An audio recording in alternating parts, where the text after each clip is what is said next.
What is up, everybody? Thank you all so much for tuning into this live stream segment of Mikasa Sukasa. Got some great news for you all.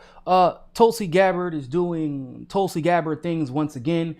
She introduced legislation that would challenge this corrupt electoral system that we have and punish states, cities, municipalities, parties potentially that engage in what's known as ballot harvesting. So this is an article by the RT, by the way. It says that whether in the midst of a pandemic as we are now, or as we are in right now, where mail-in voting is likely to drastically increase, or even in a normal election, no one should get in between a voter and the ballot box. And that was what Tulsi Gabbard said on a video that she posted on Twitter. In that tweet, she also said this: banning ballot harvesting is not a partisan issue. So let me say this again. Banning ballot harvesting is not a partisan issue.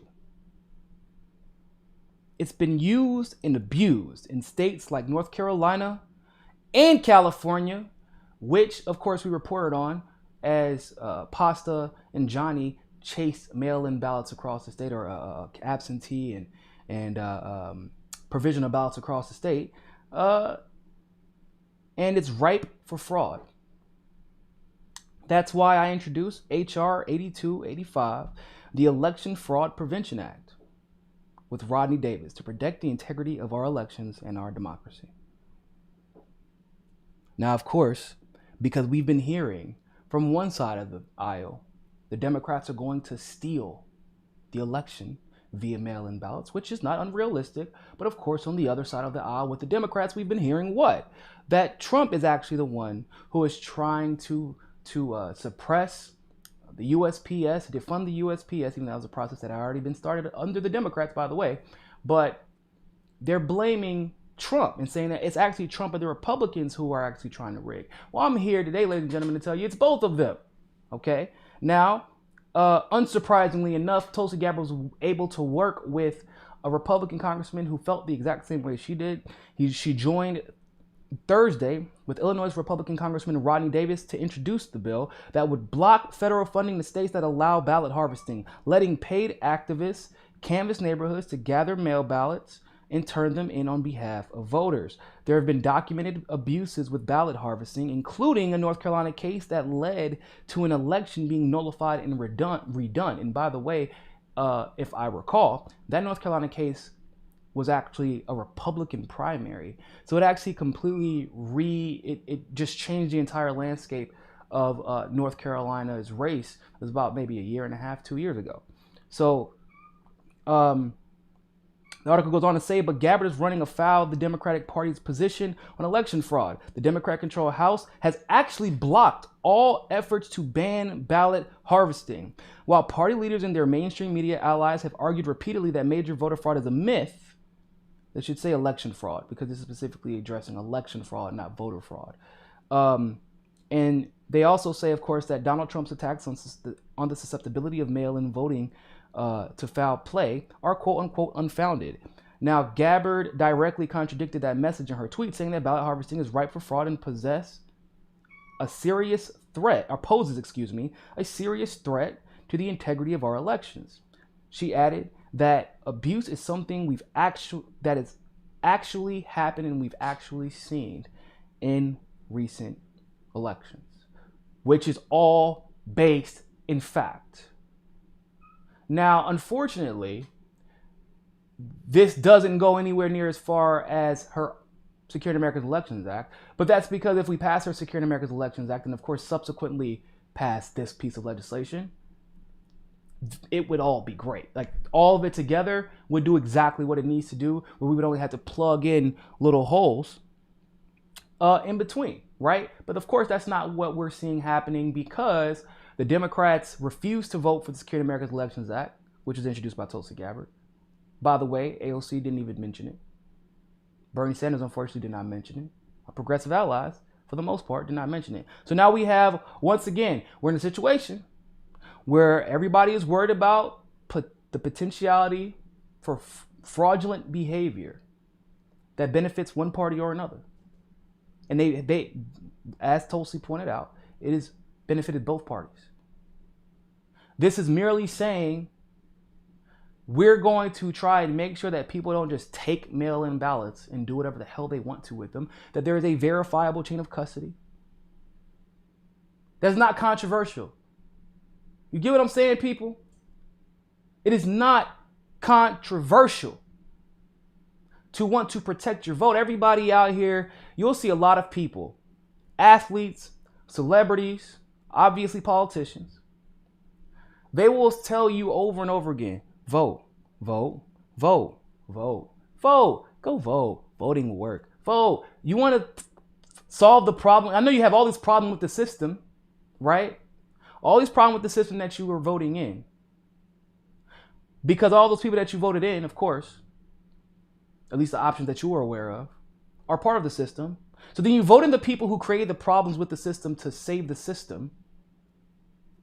And then they tell you the solution to that particular problem is to vote again in the same corrupt system that yielded the previous results that made you decide to vote, so that you can challenge the corrupt system that put you in your position. Do you hear how cyclical that is? Whenever we see election fraud take place like we saw in 2020, like we saw in 2016, like we saw in 2018, and we'll continue to see, like we saw obviously in Bernie Sanders' election, like we saw in Tim Canova's election, like we saw. Let me go down the list. New York, Cynthia Nixon, celebrities, literal celebrities were being taken off the ballot and kicked off, not taken off the ballot, taken out of their voter registration, taken off the voter rolls.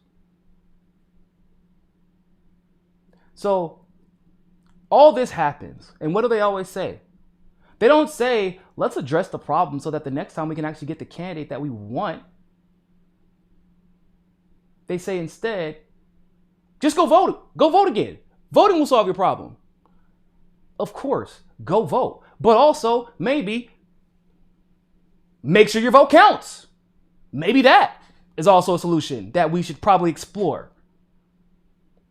Of course, I bring this up because that doesn't ever get discussed. And then when politicians who want to genuinely solve the systemic problem with election fraud that everybody is now acknowledging, even though Tulsi Gabbard has been talking about this for how long, now everybody's acknowledging it. The Democrats all of a sudden care about election fraud. That's why I laugh when people say, what do you think? What talking about election integrity? Why would AOC, for example, talking about the Securing America's Elections Act introduced by Tulsi? What does that do? Why? She can't fix anything. What would that do? Ladies and gentlemen, the Democrats literally are talking about election fraud, quote unquote, all the time now. And because of that, guess what? Now the public is aware that there is at least some attempt to rig elections in the general election. And now the public is sometimes misguided, but they're still fighting to make sure, or at least talking about it and discussing to make sure that elections can be protected. Now imagine if AOC would introduce something like this. It would be headline news. As it should be, by the way. Imagine if AOC would discuss this, would talk about this. And then Democrats would be forced to discuss it one way or the other. The news would be forced to discuss it one way or the other, but at least it would be being discussed. And we can have a debate based on the merits of the legislation rather than debating whether or not Democrats or Republicans are more guilty of election fraud, because both of them are guilty of election fraud. Facts. So shout out to Tulsi Gabbard doing what Tulsi does once again, which is putting the partisan politics behind her and doing what needs to be done. This is obviously one of the reasons I'm going to miss her in Congress. She's really been a champion for the populist movement, to put human-centered policies into legislative form and show that, hey, these people, these Congress people, these senators, these representatives, they have the power, the time, and the staff to do the exact same thing I'm doing. And they even have mandates, in some cases like AOC, for example, or even Ilhan Omar, They have mandates larger than what Tulsi Gabbard had, even after she ran for president, and yet they are not doing it. They take to Twitter, they grandstand on the mainstream media, but they never do the dirty work, the hard work that would actually challenge and then hopefully subsequently fix this corrupt electoral system or the corrupt system in general. So I'd like to know what your thoughts are about this. Like this video, share this video, leave a comment below, but always remember, more than anything else, find your balance. Peace.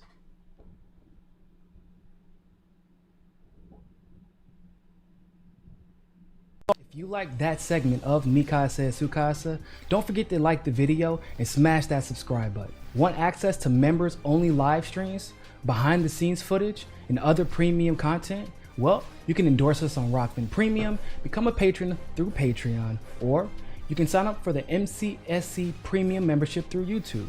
All the links are in the description below. But hey, more than anything else, always remember, Find your balance. Find your balance. Find your balance. Find your balance. Find your balance. Find your balance. Find your balance. Always remember, more than anything else, find your